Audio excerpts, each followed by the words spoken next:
એલસીબીએ ₹1.3 લાખનો દારૂ ઝડપ્યો। પોલીસે કન્ટેનર ખોલતા જ ગુપ્તખાનામાંથી 7,980 નંગ વિદેશી દારૂની બોટલો મળી। એક શખ્સની ધરપકડ, એક વોન્ટેડ।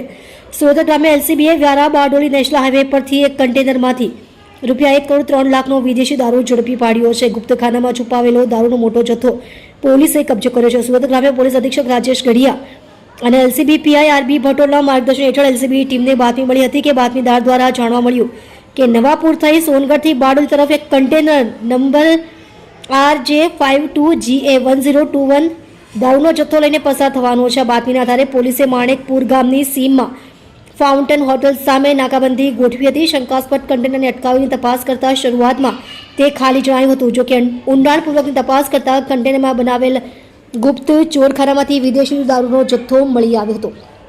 પોલીસે કુલ ₹1,99,120નો મુદ્દામાલ કબજે કર્યો છે, જેમાં 7,980 નંગ વિદેશી દારૂની બોટલનો સમાવેશ થાય છે, જેની કિંમત ₹1,03,74,000 છે। આ ઉપરાંત container trailer ₹35 lakh, 5 mobile phone અને રોકડ રકમ જપ્ત કરવામાં આવી છે। પોલીસે સ્થળ પરથી રાજસ્થાનના બાડમેર જિલ્લાના ગંગુપુરા ગામના 35 વર્ષીય ડુંગરારામ રાવતારામ મેઘવાલની ધરપકડ કરી છે। પ્રાથમિક પૂછપરછમાં દારૂનો જથ્થો બાડમેરના હરલા રામ જાટ નામના શખ્સે ભરી આપ્યો હોવાનું બહાર આવ્યું છે।